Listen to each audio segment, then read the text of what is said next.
Olá, começamos mais um perfil aqui pela TV Unifra. Obrigada a você também que nos acompanha pelo Unifra Online. E hoje o perfil traz uma conversa aqui minha com o Paulo Conceição. Ele que tem a vida totalmente dedicada à ferrovia em Santa Maria, é morador da Vila Belga, que a gente sabe tem uma tradição vinculada à aviação férrea. E hoje, talvez muito mais do que falar apenas de si, ele vai falar da sua vida, que é totalmente voltada a todo esse ambiente, a toda essa história, né? O programa, Paulo, é justamente para a gente resgatar, né, essa memória de Santa Maria, as pessoas que fazem parte dessa história. Eu acho que tu fazes muito parte dessa história, né? Parte muito importante dessa memória toda. Obrigada por nos receber aqui hoje e gostaria de ouvir assim um pouquinho sobre ti, sobre esse envolvimento. É nascido aqui em Santa Maria, né? Sim, Carla, e eu agradeço também a TV Unifra, né, por toda essa oportunidade de resgatar então um pouco da história da nossa cidade e pessoas que são referências para nós em Santa Maria e na região. Eu tenho então 57 anos, sou Paulo Conceição e fui ferroviário, né, passando por várias etapas. Também sou filho e neto de ferroviário, né, que moravam então lá no quilômetro 13, onde nós tínhamos uma cooperativa dos ferroviários e toda ali as oficinas, que eram com certeza a maior oficina e com o maior número de funcionários que Santa Maria já teve. E depois eu vim morar aqui no bairro Itararé, também um bairro tradicionalmente ferroviário, porque ele foi criado, inclusive tem esse nome, pelo fato da ligação férrea que tinha, né, o nosso estado do Rio Grande do Sul com São Paulo, e as pessoas que prestavam serviço no trem, então eram pessoas que moravam no município de Itararé, em São Paulo. Então por isso o nome, a denominação de bairro Itararé.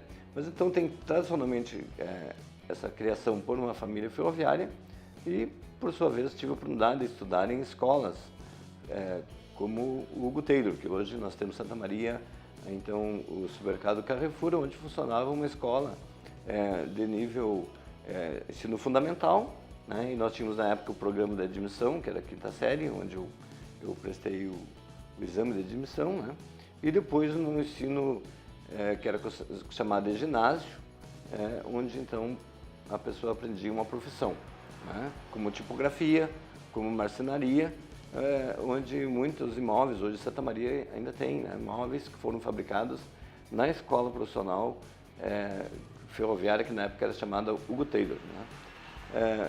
Então eu tive a oportunidade, desde a minha infância, de conviver no meio dos ferroviários, de ter a tradição da família e passar por todas as etapas, né, na minha vida, que foi então a partir do Hugo Taylor. Depois prestei exame de admissão para a escola profissional ferroviária, chamava Centro de Formação Profissional, um acordo Rede Ferroviária Senai, que começou a funcionar em 73, então na segunda turma, né, pelo fato da minha idade, eu ingressei nessa escola. E ali eu aprendi uma profissão, né, que ele era colocado como, naquele momento, eu fiz o curso de eletricidade. Então me formei eletricista e pude desenvolver essa profissão por vários anos, né, inclusive na própria rede ferroviária, trabalhando com manutenção de locomotivas, né, lá em Porto Alegre, e prestando também serviço, por exemplo, em Santa Catarina, Paraná, né, que é onde nós fazíamos então essa manutenção para dar condição de que as locomotivas funcionassem, né, tracionando os trens que circulavam aqui, principalmente de Santa Maria até São Paulo, né, que nós tínhamos essa ligação. Por outro lado, essa minha formação ela continuou, né, então eu estudei na escola profissional ferroviária, que era o Centro de Formação Profissional. Após isso, eu fiz o estágio na rede ferroviária, trabalhando em todos os setores que nós tínhamos aqui em Santa Maria. Então, passei por todos os setores da rede ferroviária. Que período foi esse? Isto foi, meu curso foi então de 74 a 76. Né? Então, no ano de 77, eu estagiei em todos os órgãos que tinha aqui em Santa Maria, em todos os setores, né? Então tive a oportunidade de passar por todos. E depois fiquei 2 anos como autônomo, né? Trabalhando na área de eletrotécnica, e fui servir o quartel, né? A Companhia de Comunicações, onde também trabalhava com eletricidade.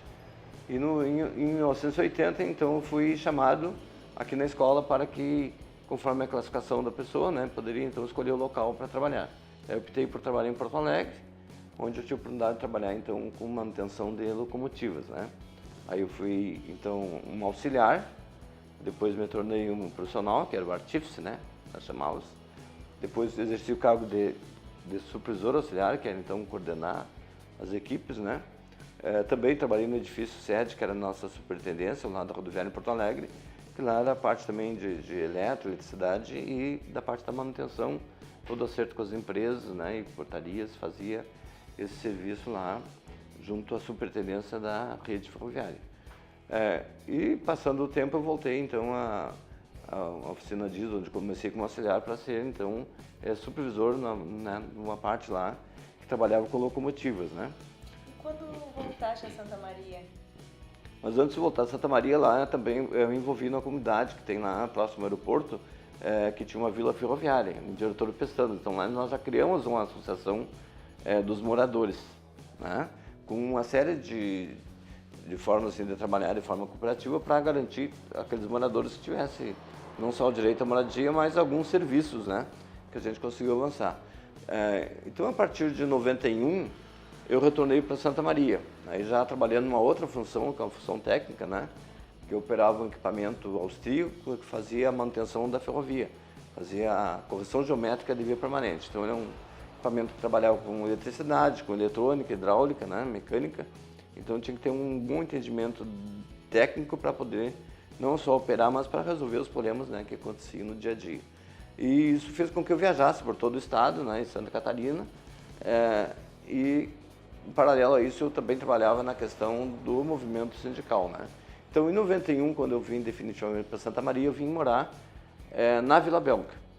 Então, nós também, eu tive essa oportunidade de morar na Vila Belga e sentimos a necessidade de ter uma organização dos moradores, né, visto que eu vinha de uma categoria ferroviária, que teve um papel importante no desenvolvimento de Santa Maria, né, onde, a partir da decisão de que a ferrovia deveria passar por Santa Maria, né, porque inicialmente ela passaria por São Gabriel, Alegrete, então o Santa Maria se tornou um troncamento ferroviário, sendo o segundo maior troncamento ferroviário do país. Que foi o que trouxe, de fato, desenvolvimento para o município, não é verdade? Exatamente. Então nós tínhamos aqui, na Rio Branco, aqui na Vila Belga, mais precisamente, a sede da ferrovia, que começou pela Companhia Auxiliar no começo do século, né, que é onde a gente abrigou então os ferroviários e profissionais que vieram da Europa para construir a ferrovia, que vinha então de Porto Alegre a Uruguaiana, e eles então eram técnicos capacitados, mas o nosso município não dispunha assim, de imóveis à altura, né, do que eles estavam acostumados na Europa, para poder abrigá-los. Então a Vila Belga foi, na época, as edificações com uma qualidade assim, dentro dos seus projetos bem avançados, né, para o começo do século, né. Foi projetada entre 2001 e 2003, e em abril de 2007 nós tivemos então o primeiro conjunto, dia 13 de abril, inaugurado. 91 a 2003. Ok. Não, desculpa. 1901 a 1903. 1903, projeto. Isso. E em 13 de abril de 1907, então, a inauguração do primeiro núcleo, né, dessas 84 casas da Vila Belga. E onde entra a sua família a partir da criação da Vila Belga, a partir dessa história, então, dos ferroviários em Santa Maria? Como é que foi o início?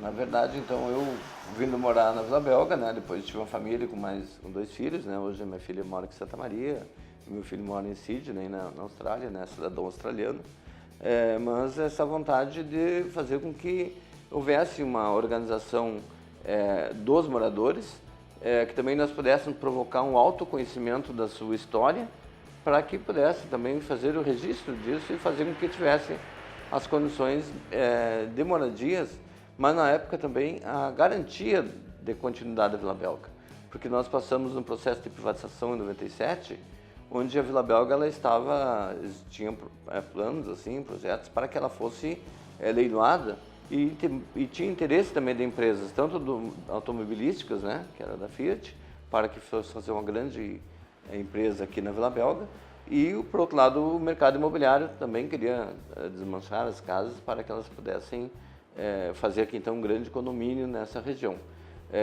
E, a partir disso, nós trabalhamos e aprofundamos o tombamento municipal da Vila Belga, que é um projeto de lei de 1988, do vereador Beto São Pedro, que depois, em 99, por aí, 2001, que a gente, 99, então efetivamos então, o tombamento municipal da Vila Belga, e em 2003 nós fizemos o tombamento estadual. Foi um processo bem longo, então. Isso, foi um processo longo, uma conquista, que tinha dois objetivos. O primeiro era preservar todo o patrimônio material e imaterial, né, todo o valor arquitetônico que a Vila Belga tem, mas principalmente pela sua história.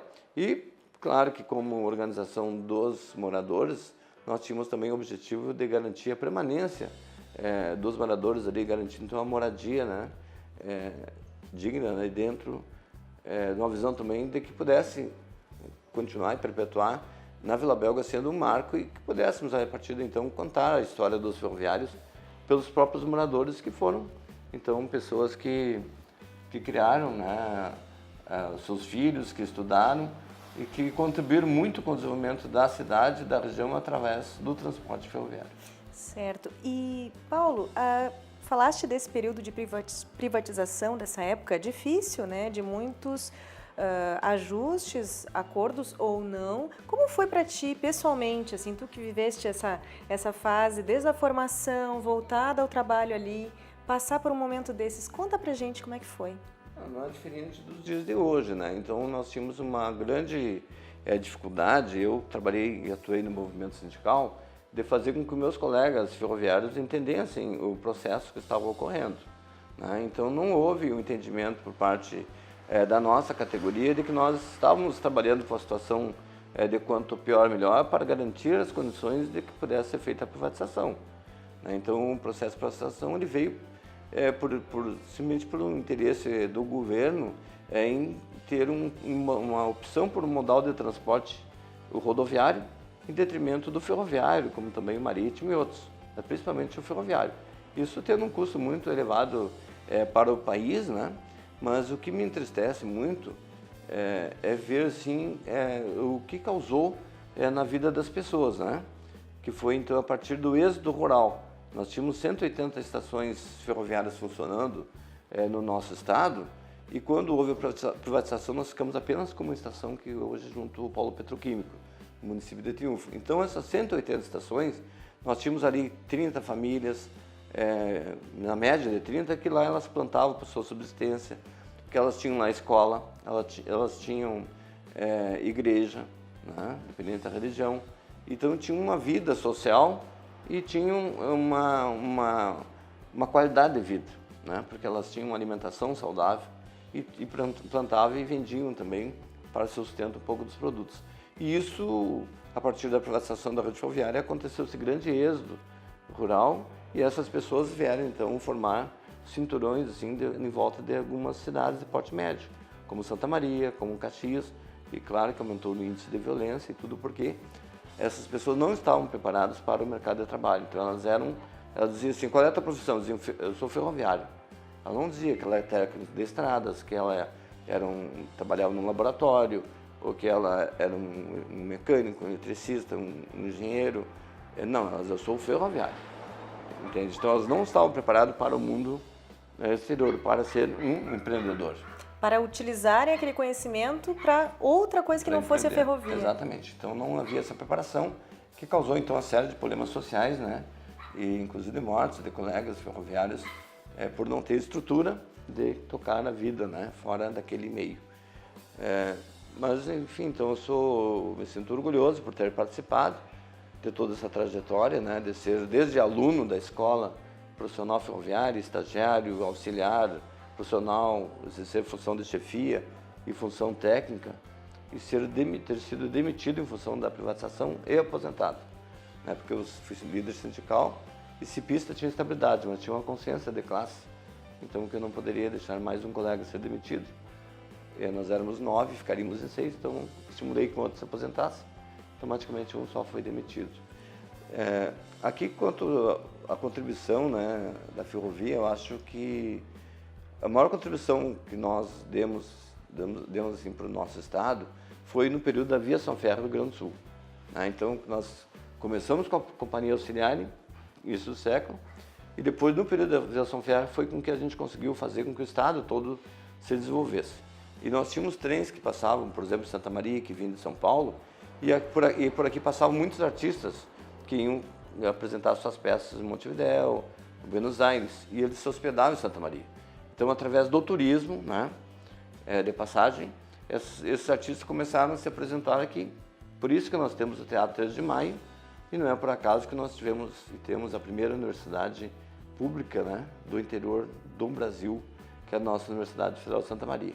Então, através dos ferroviários, do trem, da Avenida Progresso, que era a avenida que hoje é chamada Avenida Rio Branco, né, e também por muitas pessoas que vieram da Bélgica, como o professor Gustave Vautier, que foi uma pessoa que contribuiu muito, né, com o desenvolvimento da cidade, não só do ponto de vista de prédios arquitetônicos, de influências dos belgas que nós temos, né, em Santa Maria, né, porque essa organização foi tão grande dos sindicatos ferroviários que nós tivemos aqui 17 clubes, né, recreativos.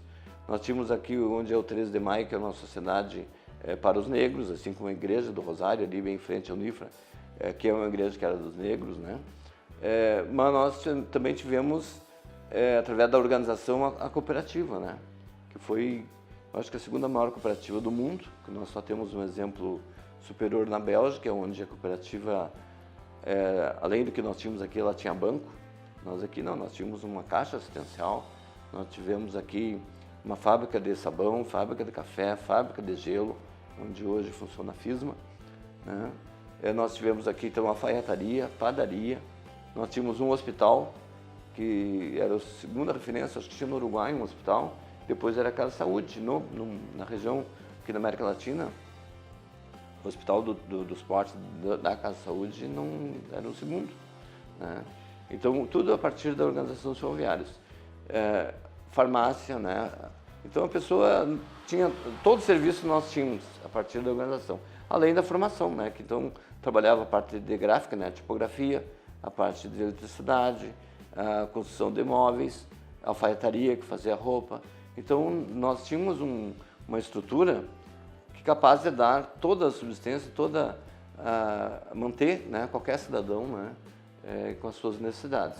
Hoje em dia a gente tem muito expressiva aí a participação na economia de militares e estudantes em Santa Maria. Dá para dizer que os ferroviários em outros tempos tomavam essa frente, na sua opinião? E continua, né? Porque nós temos, acho que, em torno de 12 mil ferroviários que recebem aposentados, mensalmente os seus salários e que contribuem para a economia. Além da empresa hoje chamada Rumo, né? Que é a partir da privatização, que também mantém os serviços, né, ferroviários com um outro modelo, mas transportando um grande volume, né?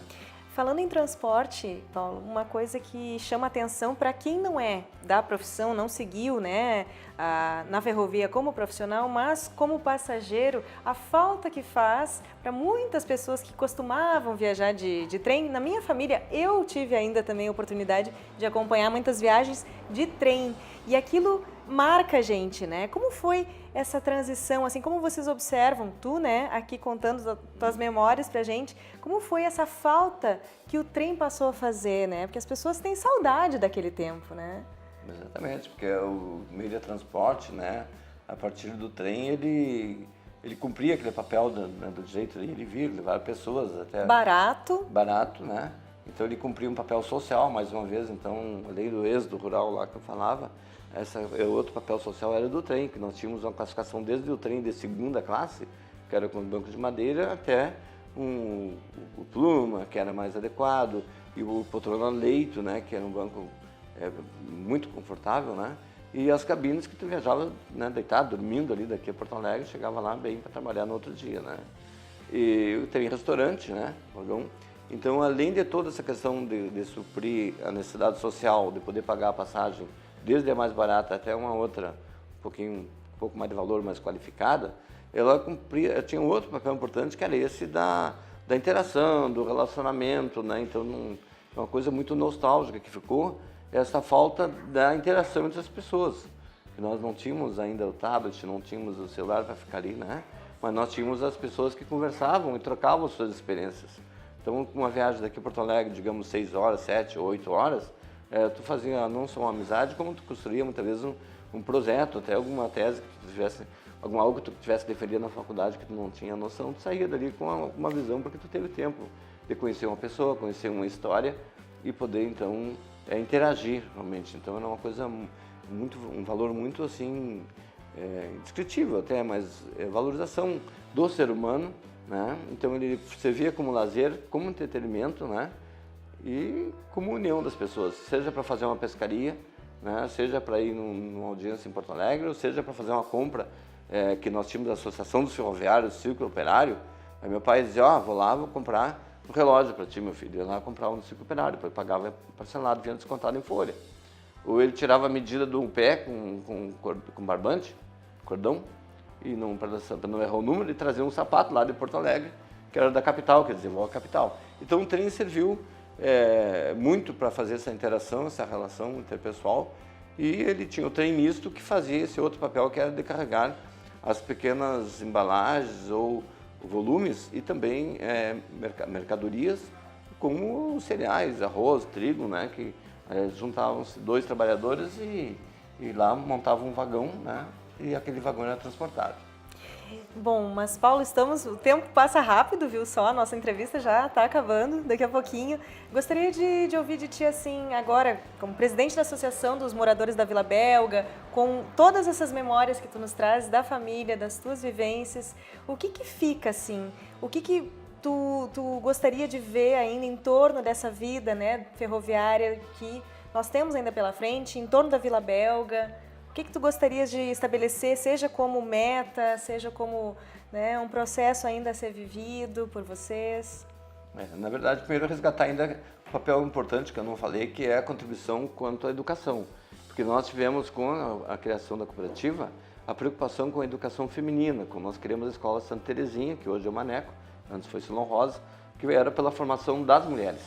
Então começamos nós, ferroviários, no começo do século, a preocupar com a educação feminina. Como tivemos educação masculina no Hugo Taylor, né?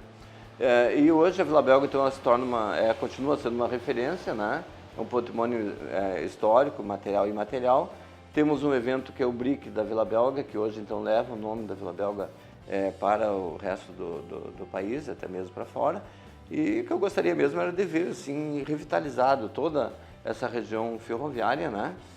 Visto que nós temos aqui um segundo conjunto maior do mundo, a partir de Miami, que é esse conjunto de imóveis que tem na Avenida Rio Branco, com arte, né, com entrevista da arte deco e arte nouveau, mas que isso gostaria de ver essa região toda revitalizada e que nós continuássemos sendo uma cidade produtora de conhecimento, com todas as universidades que hoje se somam, né, muito qualificada hoje a Unifra e todas as demais que vêm fazendo com que Santa Maria continue sendo essa cidade do conhecimento.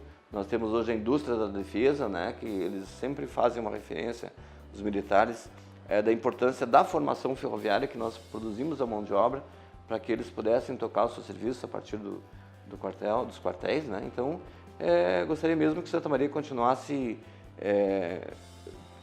resgatando essa história, mas também avançando na questão do conhecimento e continuando a ser uma cidade que é prestadora de serviço, né? E que a gente pudesse ver assim a situação econômica, né, também das pessoas melhoradas, porque o grande mal assim causado por decisões governamentais foi de fazer com que os ferroviários ficassem numa situação inclusive salarial muito rebaixadas para poder fazer privatização. Então hoje a condição socioeconômica dos ferroviários não é das melhores. Então só foi melhorado pela renda familiar que nos últimos tempos foi proporcionado. Mas os ferroviários que deixaram um legado importante para a nossa cidade, hoje não têm a sua valorização à altura de todo o desempenho, de tudo que produziu para o desenvolvimento de Santa Maria e da região. Paulo, muito obrigada por nos receber aqui hoje, por doar um pouco do teu tempo para nos contar um pouco mais sobre tudo isso, tuas memórias, né? E deixando essa mensagem, então, de necessidade, né, da valorização dessa classe. Certo? Muito obrigada e tudo de bom. Obrigado, professora Carla e toda a equipe, né, da TV Unifra, né, importante instituição da nossa região que vem contribuindo muito para a formação e para a qualificação do nosso povo de Santa Maria e da região.